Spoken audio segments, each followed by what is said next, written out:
Hello friends, जब English की बात आती है तो मैं हमेशा एक चीज़ कहता आया हूँ कि आपका सेंटेंस कंस्ट्रक्शन स्ट्रांग होना चाहिए, वोकैबुलरी पे अच्छा कमांड होना चाहिए और सारे कॉन्सेप्ट्स क्लियर होने चाहिए। अगर ये सब चीज़ें एक बार कर लेते हो तो इंग्लिश से छुटकारा पा सकते हो। तो फ्रेंड्स, एक छोटा सा वीडियो और देखिए, स्क्रीन पे लिखा है फ्यू लिटिल। फ्रेंड्स, आपको सुन के ताजुब होगा कि जब कभी मैंने ऑफलाइन स्टूडेंट बैठे हो सामने और उनसे पूछा कि फ्यू और लिटिल का मतलब क्या होता है। फ्रेंड्स, मैं बिल्कुल सच बोल रहा हूँ। In the long period of 40 years not a single student came in my room who could answer कि फ्यू लिटिल का आंसर, फ्यू लिटिल का मतलब क्या होता है। मैं पूछता हूँ फ्यू लिटिल का मतलब क्या होता है तो कहते हैं कुछ या थोड़ा। सुनकर बड़ा अजीब लगता है क्योंकि आखिर में स्कूल कॉलेज कोचिंग सेंटर पे इंग्लिश तो पढ़ी है ना, फिर ये कॉन्सेप्ट क्लियर क्यों नहीं। तो फ्रेंड्स देखिए, फ्यू लिटिल का यूज़ इंग्लिश की दुनिया में कैसे होता है। सबसे पहली चीज़ है, फ्यू लगता है संख्या के लिए और लिटिल लगता है मात्रा के लिए। Few for numbers, little for quantity, पहली चीज। ठीक है। अब फ्यू के तीन रूप होते हैं। फ्यू संख्या के लिए लगता है, इसके तीन रूप होते हैं। फ्यू के आगे द लगाएंगे, मीनिंग कुछ और होगा। फ्यू के पहले ए लगाएंगे, मीनिंग कुछ और होगा। और फ्यू के आगे आर्टिकल नहीं है तो मीनिंग कुछ और होगा। तो फ्रेंड्स, द फ्यू का मतलब होता है जो कुछ भी, जितना भी, लेकिन संख्या के लिए। जैसे मेरे जितने भी दोस्त हैं सब अमीर हैं, तो इसमें द फ्यू लगेगा, द फ्यू फ्रेंड्स। बगीचे में जितने भी पेड़ हैं, the few trees, right. Library में जितनी भी किताबें हैं, द फ्यू बुक्स। कक्षा में जितने विद्यार्थी हैं, द फ्यू स्टूडेंट्स। तो संख्या में जब आ जाए जो कुछ भी, जितना भी, हिंदी बोलते समय जब भी आ जाए जो कुछ भी, जितना भी, और वो संख्या हो, तो आपको द फ्यू का यूज करना है। क्लियर? कैसे करना है वो भी बात करते हैं। फिर आता है ए फ्यू। अगर फ्यू से पहले द हटा के ए लगाते हैं तो इसका मतलब था कुछ। हम लोग बोलते थे कई बार कि आज है ना, स्कूल में थोड़े ही बच्चे थे, थोड़े ही लड़के थे। थोड़े नहीं, कुछ लड़के थे। हिंदी गलत बोल रहे हैं हम। थोड़ा शब्द हिंदी में जो है वो क्वांटिटी के लिए लगता है, मात्रा के लिए लगता है। तो आप जब संख्या की बात आए तो कुछ वर्ड यूज करें, थोड़ा वर्ड यूज ना करें। स्लैंग लैंग्वेज में सब लोग थोड़ा बोलते हैं, वहाँ थोड़े ही लोग थे, नहीं कुछ लोग थे। तो हिंदी को भी आप इंप्रूव करें। और अगर हम फ्यू के पहले आर्टिकल हटा ही देते हैं तो इसका मतलब होता है नहीं के बराबर। जैसा कि अभी मैंने कहा कि 40 इयर्स के अंदर जब भी ऑफलाइन में मैंने स्टूडेंट से पूछा फ्यू लिटिल का मतलब क्या होता है, सारे स्टूडेंट बोलते हैं फ्यू का मतलब होता है कुछ या थोड़ा। फ्रेंड्स, ऐसा नहीं है। अकेले फ्यू का मतलब है नहीं के बराबर। ए लगाओगे तो कुछ और द लगाओगे तो जो कुछ भी, जितना भी। अब इनके सनद आपके सामने हैं। देखिए, द फ्यू जो कुछ भी, जितना भी, संख्या के लिए। सनद देखिए, the few books I have are gifted. जितनी भी किताबें मेरे पास हैं सब गिफ्टेड हैं, राइट। तो अपन द फ्यू से सड़े शुरू करेंगे। ये द फ्यू जो होता है, जो कुछ भी, जितना भी, ये हमेशा शुरू में ही लगेंगे, ये बीच में कभी नहीं आएंगे। शुरू में, ये शुरू में लगेंगे। आपको ये कभी भी सेंटेंस के बीच में या लास्ट में नहीं मिलेंगे। इसलिए कहा जाता है कि कॉन्सेप्ट क्लियर होंगे तब आप जाके और जो हिंदी का सेंटेंस है उसकी इंग्लिश बना पाएंगे और आपका सेंटेंस कंस्ट्रक्शन स्ट्रांग होगा। तो द फ्यू को शुरू में यूज करना है।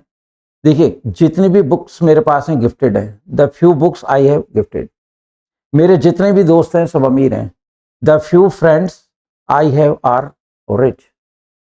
लाइब्रेरी में जितनी भी किताबें हैं सब फटी पुरानी हैं या सब नई हैं, the few books library has are new या टेटर एंड टाउन। अब फ्रेंड्स, तो आपको द फ्यू से शुरू करना है। उसके बाद जो भी है बुक्स वगैरह जो भी वो प्लूरल आएगा। उसके बाद जो भी सब्जेक्ट प्लस हैव या है जाएगा, फिर आर लग के और सेकंड सेंटेंस पूरा होगा।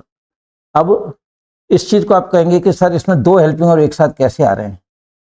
एक सेंटेंस में हैव और आर दो दो हेल्पिंग इस तरह के तो आते ही नहीं है। तो वास्तविकता क्या है, ये दो सेंटेंस हैं। ये जो हैव आ रहा है ये आई के लिए आ रहा है और ये जो आर आ रहा है ये बुक्स के लिए आ रहा है। अगर मैं आई हैव को पीछे कर दूं तो अलग हो जाएंगे। देखिए, the few books are gifted I have, लेकिन फ्लो नहीं आ रहा है बोलने में। उस फ्लो लाने के लिए हम क्या करते हैं, ये जो छोटा वाला सेंटेंस है विदाउट टेंस का, ये बीच में डाल देते हैं तो फ्लो आता है the few books I have are, ठीक है, गिफ्टेड या are tattered and are new, जो भी है। ठीक है।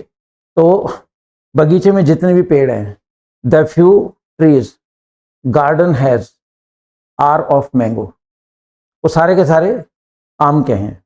ये देखिए, अब ये द फ्यू का सनद बन गया। अब ए फ्यू का लेते हैं।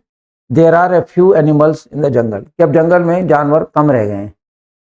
ठीक है। There are a few students in the class, कुछ भी कह दीजिए मत।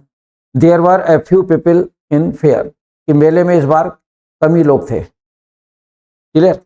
तो आप द फ्यू को शुरू में लगाएंगे, बीच में छोटा सेंटेंस आएगा। ये दो हेल्पिंग एक साथ नहीं है, हैव आई के लिए है और इसके लिए। दो सेंटेंस हैं, दो सब्जेक्ट हैं, दोनों सब्जेक्ट अपना अपना हेल्पिंग वर्ब ला रहे हैं। देयर आर ए फ्यू का आप शुरू में, बीच में, लास्ट में कहीं भी यूज कर सकते हैं। यहाँ रिस्ट्रिक्शन नहीं है, लेकिन द फ्यू तो शुरू में ही आएगा। फिर आता है हमारा नहीं के बराबर। Few friends of mine are in abroad, मेरे नहीं के बराबर दोस्त विदेश में हैं। राइट। 10-20 फ्रेंड हो मान लो, उसमें से कोई इक्का दुक्का गया हो तो अपन कहे यार नहीं के बराबर हैं। कोई शायद 1-2 गए होंगे, उनका भी कंफर्म नहीं है, पर मैंने सुना है वो फॉरेन कंट्री में है। क्या? तो फ्यू मतलब जो friends, I have few friends, मेरे नहीं के बराबर दोस्त हैं। तो फ्रेंड्स ये था फ्यू के 3 रूप और उनके सेंटेंस। ठीक है। तो द फ्यू जो कुछ भी जितना भी, ए फ्यू कुछ के लिए, फ्यू नहीं के बराबर। एग्जाम्पल आपके सामने। अब हम बात करते हैं लिटिल की। जिस तरह से फ्यू के 3 रूप है, ऐसे लिटिल के भी 3 रूप हैं। अगर हम लिटिल के आगे द लगा देंगे, ए लगा देंगे और नहीं लगा देंगे, मीनिंग चेंज हो जाता है। द लिटिल का मतलब होता है जो कुछ भी जितना भी, पर ये क्वांटिटी के लिए लगेंगे। मीनिंग वहाँ भी यही था, जो कुछ भी जितना भी, लेकिन वो संख्या के लिए था, मीनिंग वही है। अब यहाँ बात कर रहे हैं हम द लिटिल की, जो कुछ भी जितना भी, लेकिन ये मात्रा के लिए। तो लिटिल के पहले द लगाएंगे, जो कुछ भी जितना भी। लिटिल के पहले ए लगाएंगे, थोड़ा, कुछ नहीं बोलें, क्योंकि ये क्वांटिटी के लिए लग रहा है, कुछ संख्या के लिए लगता है, नंबर्स के लिए। लिटिल का मतलब है नहीं के बराबर। तो जब कभी भी क्वांटिटी की बात कर रहे हो और आ जाए कि तालाब में जितना भी पानी है, तालाब में जितना भी पानी था सूख चुका है ना।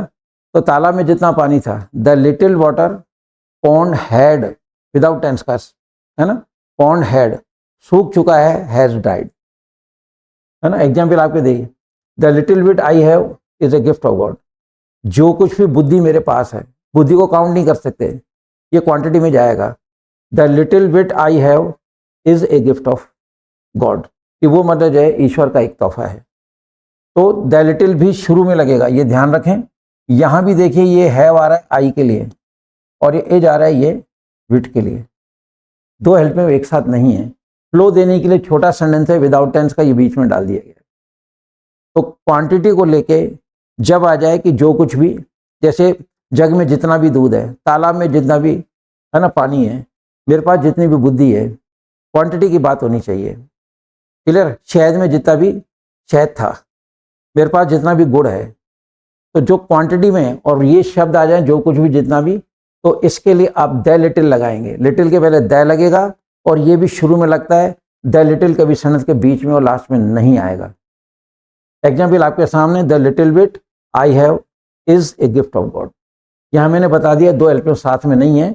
ये इज जो आ रहा है ये विट के लिए आ रहा है और ये हैव आ रहा है आई के लिए। दो सेंटेंस है, दो सब्जेक्ट है, दोनों का अपना अपना हेल्पिंग वर्ब चाहिए।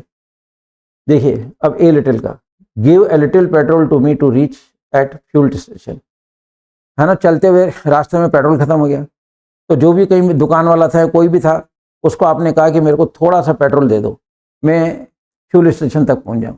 तो थोड़ा मतलब जो भी है ना, 1/4 क्वार्टर कह दो या जो भी है ना, आधा लीटर कह दो, 1/4 लीटर कह दो, जो भी है। तो गिव ए लिटिल, तो ए लिटिल थोड़ी के लिए लगेगा। तो give a little petrol to me to reach at fuel station. यहाँ अगर हम ए हटा दें तो मुझे नहीं के बार बार पेट्रोल दो, तो फिर स्टेशन तक कैसे पहुँचोगे? फ्यूल स्टेशन तक पहुँच नहीं सकते। तो थोड़े के लिए आपको ए लिटिल लगाना है। ए लिटिल भी शुरू में, बीच में, लास्ट में कहीं भी यूज़ कर सकते हो, रेस्ट्रिक्शन नहीं है। लेकिन द लिटिल, जैसे द फ्यू शुरू में लगेगा, द लिटिल भी शुरू में लगेगा। तो द फ्यू द लिटिल शुरू में लगते हैं, ये रिस्ट्रिक्टेड है। क्लियर। तो ए लिटिल का एग्जाम्पल आपके सामने। तो क्वांटिटी में, मात्रा में जब थोड़ा शब्द आ जाए ए लिटिल यूज़ करें। फिर लिटिल का मतलब नहीं के बराबर। अगेन क्वांटिटी में यानी मात्रा में नहीं के बराबर की बात आ जाए। जैसे बहुत गर्मी पड़ रही है, तालाब सूख गया है, तो आपने मेरे से पूछा कि सर तालाब में कितना पानी है, मैंने कहा नहीं के बराबर पानी है। इस बार गर्मी बहुत पड़ी, तो मैं बोलूँगा there is little water in the pond, little. ये देखिए little tea is in the container. Mummy ने कहा तो चाय डाल दे, आपने मतलब कंटेनर खोल के देखा, आपने कहा मम्मी नहीं के बराबर चाय है। तो फ्रेंड्स ये थे मतलब लिटिल के 3 रूप।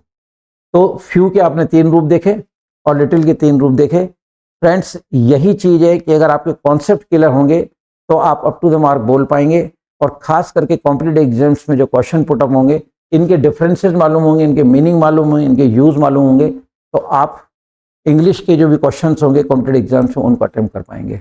आप कॉन्सेप्ट पे ध्यान दीजिए, संडे कॉन्सेप्ट को स्ट्रॉन्ग करो और सारे कॉन्सेप्ट क्लियर करो, वोकैबुलरी को रिच करो। With this words good by two all of you. जय हिंद।